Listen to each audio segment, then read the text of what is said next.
Yeah, I didn't expect this either. Funny thing, I just put the finishing touches on my year-end review of everything that had happened over the year.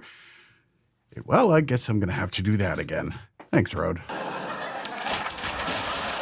So if you're just coming around to this news, let me spell it out for you. Rode, one of the biggest manufacturers of audio gear, has purchased Mackie, another of the larger audio gear manufacturers. And if you didn't know, Mackie had a similar start to their journey as Rode, in the way that it was a small family business that basically blew up over time. Mackie, however, has always been one of the leaders in mixers. And while Rode has had a bit of success in that range of audio gear lately, Mackie has particularly excelled with gear suited to live operation, especially from the affordable end of things with the Pro FX lineup, being one of their best over the past several years. In fact, if you want a cringe-worthy time, it was literally the first piece of gear I reviewed on this channel.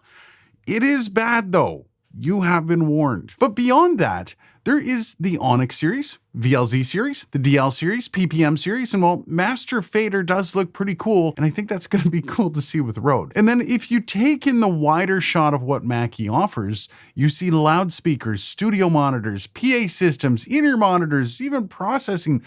I could literally go on. This is a massive deal between these two companies, but I think we're all aware of Mackie due to the DLZ creator from a few months back. Literally, the main competition to Rode in the content creation space. Now, you might be interested to know that the DLZ isn't the only thing Mackie has thrown in the ring to try to compete either. The MCaster lineup of live and studio interfaces is rather interesting. I've been looking at getting one for review for a while, just never got around to it.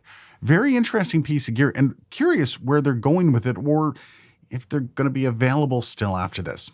Of course, going back to the DLZ creator, that one's a bit of a question mark now as well. This board was the only actual competition for the Rodecaster lineup, and it did so much right.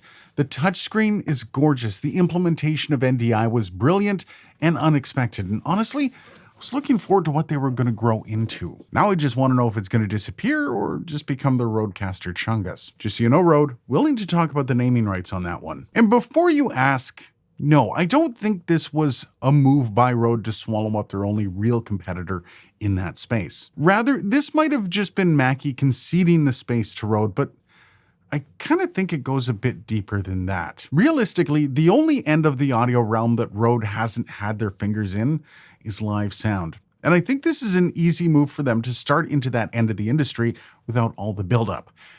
And as I mentioned before, it might be easier for Mackie to just join them than try to stand in front of this runaway train that Rode has built up. But what might this mean for you, the consumer, though? I think this is going to make the live gear scene a whole lot more interesting and perhaps a whole lot more competitive.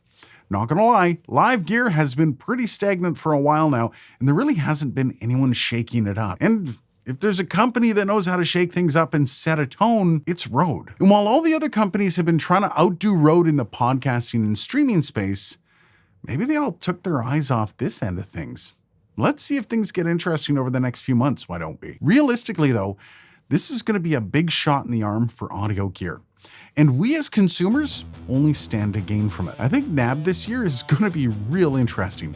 Anyways, this was just a quick update from me. I'm going to go and frantically redo my 2023 recap now. Thanks again, Rode.